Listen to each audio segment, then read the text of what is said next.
Episode 8 intentionally opens very similarly to Episode 7, with Team RWBY coming through the door to the Huntsman mission control. They look just as miserable this time, trading out burns and soot for garbage and scuff. Weiss leads the group, and RWBY sends a side-eye to all three of her other teammates. Not so easy picking missions now, is it? Weiss glares at RWBY. That was the first time one of my missions ended that poorly. You can't blame me for an outlier. RWBY waves her arms indignantly. And every mission I've chosen since has gone perfectly. Why do I get the blame for that? Yang rolls her eyes and steps between the two, wedging between them. Ladies, please, you're both beautiful. Yang is immediately rebuffed as RWBY and Weiss turn to her and shout in perfect sync. This was your idea to begin with! Yang steps back with her hands up, only just realizing she made herself the target. Blake rests a hand on Yang's shoulder and smiles, playing peacekeeper this time around. How about I choose the next one? Something relaxing after getting ourselves dunked in a dumpster? Twice? Weiss shakes her head in disbelief, muttering despondently, "Why was there a dumpster in the middle of the tundra?" Yang shrugs and the crew begin to move deeper into the room. The camera follows them, and as Huntsmen walk past them, we smoothly cut to the four arriving at their apartment.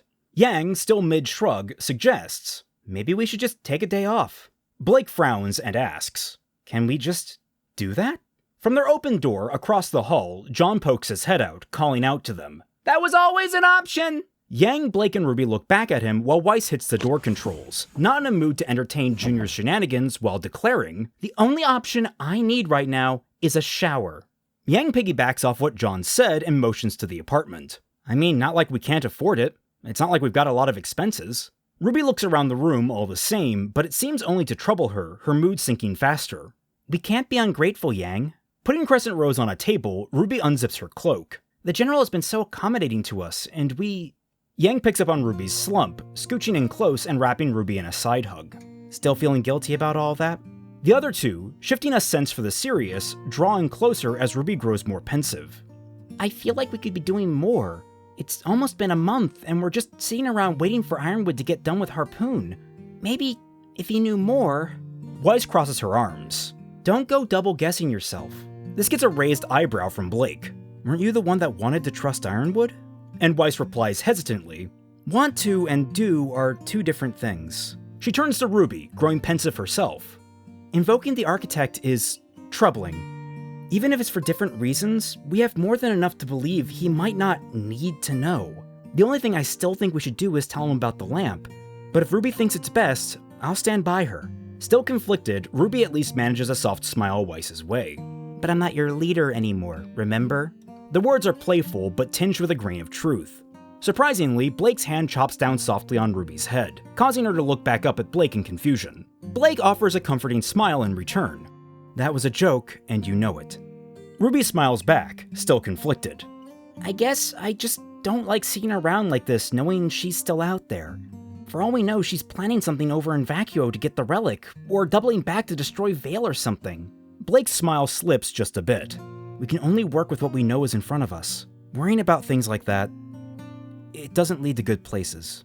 Weiss shrugs. "For all we know, after her failures at Beacon and Haven, she plans to wait 100 years until we're all old and wrinkled. Or maybe she'll cast a magic spell that ends the whole planet without needing to get the relics." Her gaze falls to RWBY, piercing. "We can't know what we can't know, RWBY. All we can do is what we can with what we have." RWBY's face twists pensively before Yang nudges her shoulder with her own. "We're playing a literal waiting game to save the world. All we gotta do is kick back, relax, and, well, do our jobs. In a couple of months, poof! No more big bad guy." RWBY sends Yang a skeptical eyebrow. "If the laser even works." Yang just ruffles RWBY's hair. "Gotta think positive." RWBY's expression doesn't change. "Kinda hard when we all smell like week old sauerkraut." Yang sniffs RWBY, then herself, and crinkles her nose. "Yeah, hard to deny that. Well, shower time." She stands and heads off towards the bathroom, only for Weiss to swiftly follow her. "Now hold it, Zhao Long, I call dibs."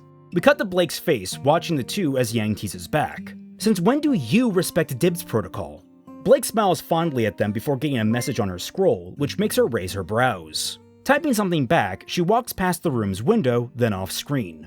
Outside, the sky darkens into evening, and we cut to RWBY stepping out of the bathroom while running a towel through her hair. The other three members of RWBY are joined by John, and all four have scattered around the main living space while eating out of takeout boxes. RWBY's handed her own box by Weiss, and she's quick to tuck in. Lifting a fork laden with food and through a full mouth, Yang says, "This hits the spot." "Thanks for dinner, John." Quickly swallowing, John replies, "Not a problem. Looked like you guys had a rough day. Thought I'd cheer everyone up." Blake actually pauses eating to ask, "Ren and Nora busy?" John nods. "Early night in for them," he explains, struggling down a yawn himself before continuing. "Our sleep schedules have been completely out of whack since we got to Atlas. It's becoming a real pain." Ruby looks to him curiously. "What's causing it?" And John shrugs back. "Heck if I know, but this weird weather we've been having isn't helping." The three look at him as he takes a sip of his drink, confused, and Weiss asks, "Weird weather?" John answers back, equally confused. "You guys have totally noticed it, right? The sun doesn't start rising until it's almost noon, then it only sticks around a few hours." They continue to stare at him blankly before Weiss responds, "That's normal?" John blinks at her. "What?" Ruby nods excitedly, pointing to the dark sky outside the window. "Yeah, because we're so far up north. Atlas sees less and less sun during the winter, but then it's almost all sun during the summer." John rears back in surprise. "Really?" Weiss looks to Ruby. "How can you know that, but not that the seasons are different?" Ruby jerks her chin away in indignance. "I can study! I know my geology!" Blake raises a brow and corrects Ruby. "Don't you mean geography?" There's a beat before Ruby deflates, hanging her head. "Aw, man." Blake gives her a reassuring head pat until Weiss speaks up. "It's astronomy, actually." Blake blinks, and Yang reaches over to pat her on the head. "Nerds." The group fall into a comfortable silence as they tuck into their meals. It's only when Ruby's scroll chimes that the moment is broken. She looks down and frowns at yet another apology from Penny for canceling their plans. The other four almost immediately catch on and grow sympathetic. John leads off, asking, "Really? Again?" Ruby leans back in her chair, defeated. "There's some dumb political speech thing she's working security at that's going to take all day tomorrow." Yang frowns. "Oh, I'm sorry, Rubes." Ruby just slumps further in her chair, less depressed than frustrated. "Not your fault. Not like you can just magic Penny up some time to spend with me." Face scrunching, John sits up straighter in his chair. "Maybe not, but what if you take a mission she's on?" Ruby's slumping stops, and she begins to blink as the suggestion sinks home. "Oh, we can do that?" John replies, confused. Yeah, we do it all the time. I just assumed you four like sticking together. Cool wolf pack thing." The other three blink at the information and then look to Ruby, who smiles back at them in embarrassment. Weiss rolls her eyes, but grows thoughtful as she mumbles. "The only thing I can think of is the Counselor Hill's town hall tomorrow." Blake becomes even more attentive, ears perking tall. "Think they have any more spots on the protection detail?" Looks are shared between the group, and Yang sighs with a sheepish smile and a playful shrug. "Looks like taking a break will have to wait." Ruby smiles at her team, eyes watery. "You guys are the best." John nods sagely. "Yeah, I'm awesome," only to receive a flick on the ear from Weiss. "Don't ruin the moment." This content and the rest of the content on Celtic Phoenix is brought to you by the wonderful people supporting the channel through Patreon. For just $1 or more, you can gain access to the Tundra Discord server, where you can interact with me and a whole host of my fellow internet colleagues, such as the other members of Team Frostbite and the Team Jacked podcast. Become a part of our regular bad fanfiction nights that happen every Friday night at 10 p.m. Eastern Standard Time by joining our chat and adding your commentary to the reading. You can also join by becoming a member of the Celtic Phoenix YouTube channel, with the additional bonus of gaining access to a bunch of sweet emoticons during every one of our streams, such as the Team Jacked podcast, which airs every Wednesday at 6 p.m. Eastern Standard Time. But if either of those are too much for you, you can always subscribe to the channel, enable alerts, like this video, and share it around to all your friends. Thank you all so much for watching, and we now return you to your regularly scheduled fixing. We cut to the next day as we're introduced to Fixing's version of Robin Hill, a confident and serious figure who strides with purpose through a somewhat dingy hallway. At her side is a perky sheepfauness, Fiona Time, who diligently runs through several talking points listed on a clipboard, and Robin nods to each one as she does. The rear guard is Joanna Greenleaf, a large, imposing mercenary despite her relaxed smile and the colorful flowers that dot her hair. At the end of the hallway, reviewing a number of security cameras on her scroll, is May Marigold. With one last check, she closes it, just in time to meet Robin's approach. The entourage pause, long enough for May to give Robin a once-over, which ends with a soft, approving smile from May. Robin matches it, and there's a lingering moment between the two that seems less than professional before they both snap into professional personas. May opens the door at the end of the hallway, and Robin is escorted outside into Mantle's snowy streets, where a podium has been set up. The street has been cordoned off to account for the sizable crowd, the front portion of which are reporters. The mood among the general populace is mixed, chatting amicably while waiting for the event to start, while a smaller but vocal portion protests near the back, with the most discernible slogans being, "Hold up hill," and "Do something." Robin sighs seeing some of those signs, muttering, "They really expect me to work miracles in 2 months." Fiona grimaces through a smile. We kinda did sell you as a miracle worker in some of the ads. To which May adds, Told you that would backfire. Fiona perks, all strain erased from her smile as she points in the air. In the short term, all we gotta do is get out there and make them feel listened to. Hill shakes her head and taps Fiona on the shoulder. And solve all of their problems. To which Fiona nods in stalwart agreement. Joanna calmly coughs into her hand to catch the other women's attention and nods off to the side pointedly. The camera pans to find RWBY, Weiss, Penny, and CL waiting to greet the entourage beside the building. May steps up to them, reading from her scroll. Right, these are Strike Team 32 and Team RWBY. Awkwardly, RWBY corrects. That's RWBY. May doesn't respond, and instead Hill steps up to them. I'm honored to have the Defender of Mantle herself. Wasn't aware Ironwood was so concerned with my safety. Penny is about to respond cheerily, only for CL to step over her. Naturally, the General considers the protection of all members of the Round Table a high priority. CL winces as Penny bounces on her feet behind her, giving an enthusiastic salute. Don't worry, ma'am. We'll be sure you're completely safe. May appraises the four with a flat stare. The confidence is appreciated, but I was looking for more seasoned huntsmen for the job. CL glares back. Everyone who took up this assignment is a fully trained, certified huntsman. You needn't worry. May's gaze doesn't soften. In fact, it grows more doubtful. Forgive me if I retain my reservations. Robin finally speaks up, firmly. May? May sighs and recomposes herself. Right. I was told there'd be 8 of you. We cut to a shot of the crowd where Yang, Blake, Flint, and Neon are patrolling alongside some Elysian Knights while CL answers. Half of our number are already in position. May sighs. At the very least, you have the basics down. We'll need 2 of your people on Fiona as she fields the questions, then 2 in the crowd. Joanna and I will split the rest of you and take the ends of the stage. CL nods in approval. Sound plan.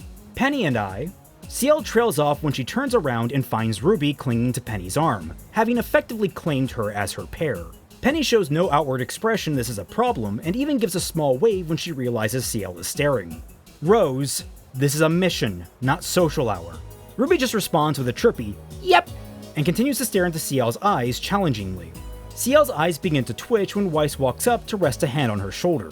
Come on, let the adults talk, they'll be fine. Shifting her glare to Weiss doesn't work, and CL eventually relents. Fine, she says before narrowing her eyes pointedly at RWBY and Penny. So long as you both stay on mission. Penny responds without a moment's pause. Understood. May watches this exchange and grips her forehead in irritation. With a nod, she sends Joanna off with RWBY and Penny, while she herself steps closer to Weiss and CL. As diplomatically as she can, while still very much struggling, she formally introduces herself. I'm May Marigold. Let's try to get through this without any problems. Weiss's face twists with disgust. Marigold. I thought I recognized the hair. May squints at Weiss before growing a bit of a wry smile. Let me guess. Henry? Weiss blinks in surprise, the standoffish hunch in her shoulders relaxing. So it's not just me? May shakes her head. It's not just you. He's a real blockhead sometimes. The entourage moves towards the stage in unison, splitting off to flank it as May described. RWBY watches May, CL, and Weiss walk over the stage, her brow furrowed as she scans over all of Robin's posse. She pulls out her scroll, muttering, You know, I could have sworn the person that gave us the mission was a guy. Penny leans over and corrects. I believe Miss Marigold's license hasn't been updated since she left the academy. I believe it was only after that she identified herself as a woman. RWBY nods along absently before snapping up at the last words in earnest shock. You can do that? We follow Robin up the stage to the podium, confidently grabbing its edges as she leans into the microphone. Hello, people of Mantle and Atlas. Thank you for waiting for me. Unlike my fellow Roundtable members, I am not content to just sit in my seat and ignore the people that elected me. It is one of my primary goals to make town halls like this a regular occurrence, where the public has a chance to voice their concerns, to ensure you are being heard. I'm more than happy to answer your questions at this time. In the center of the crowd, a smaller podium has been erected, next to which are Fiona, Blake, and Flint.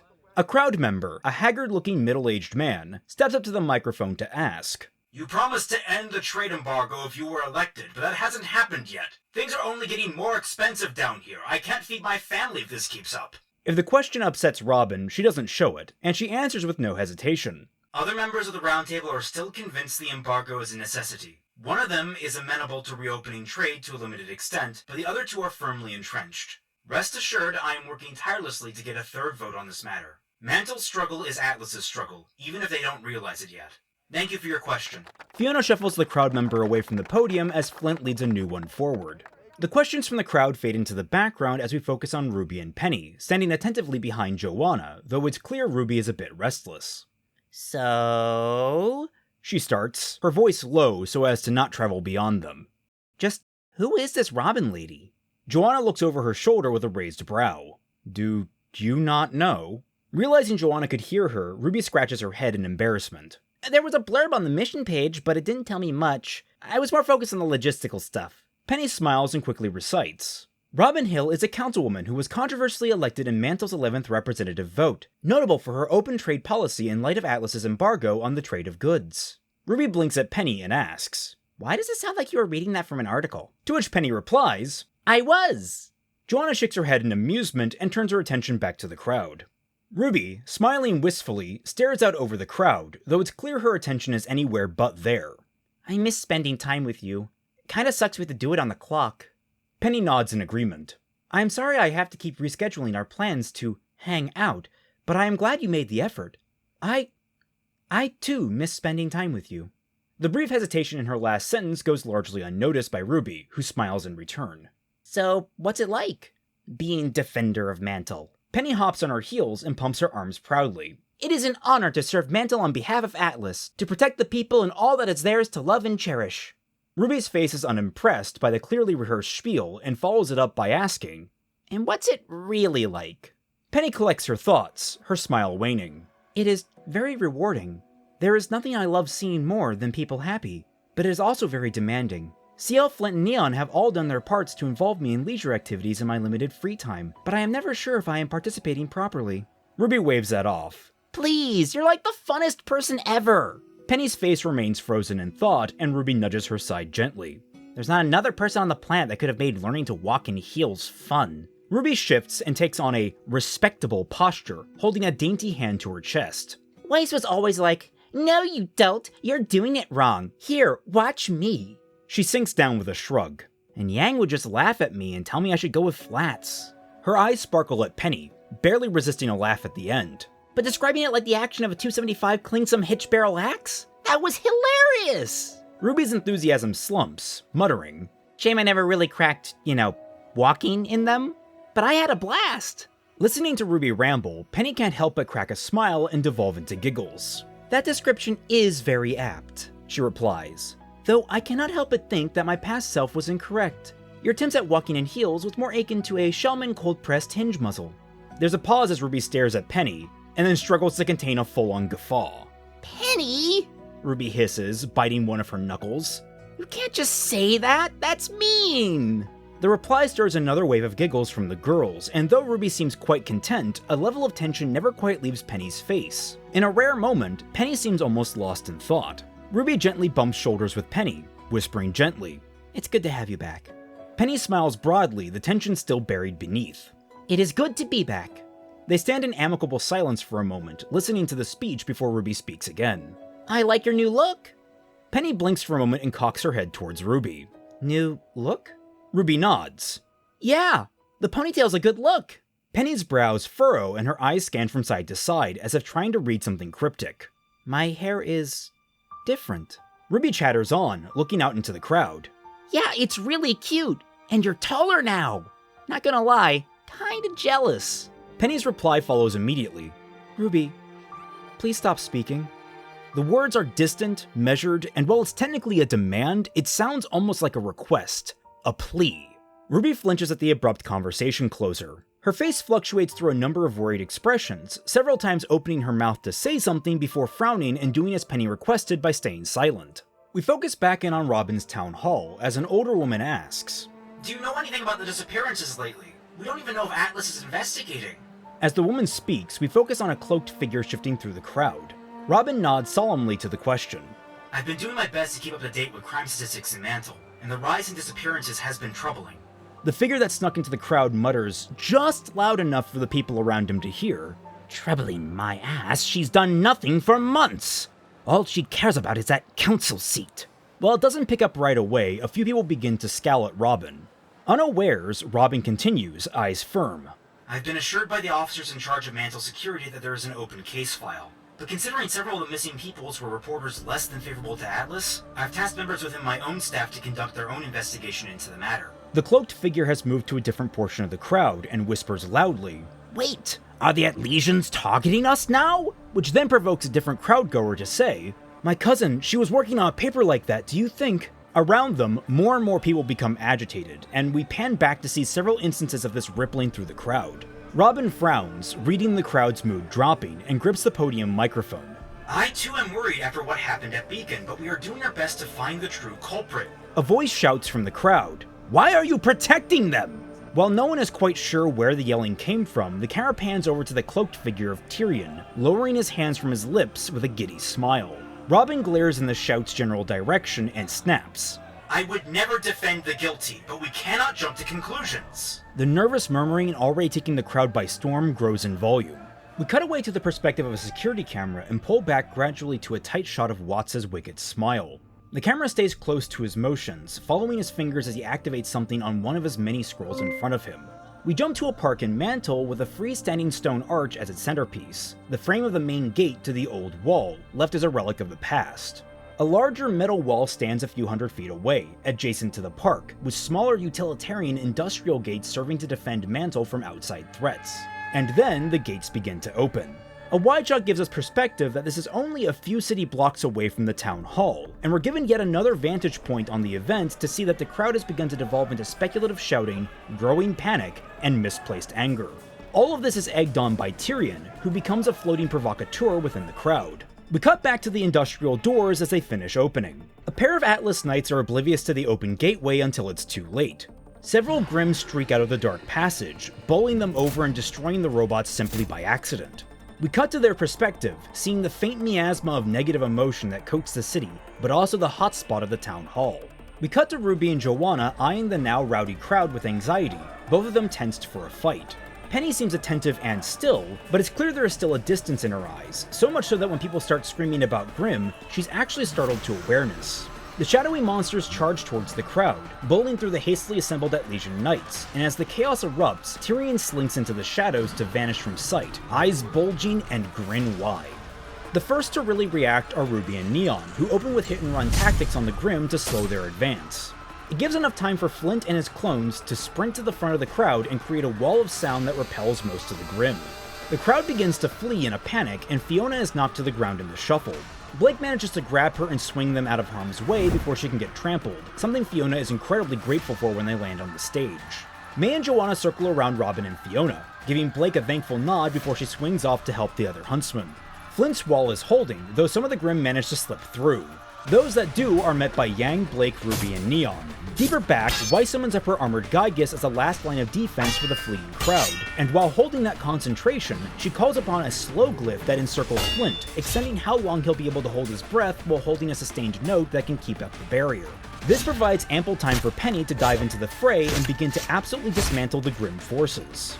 Ciel runs up beside Robin's posse, providing cover fire with her weapons, and gives them a curt suggestion to leave, which the four are more than eager to accept.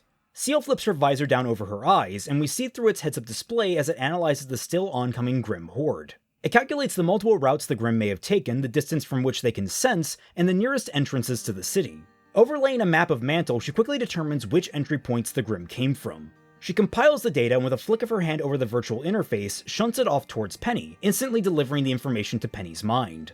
Penny, we need these gates secured.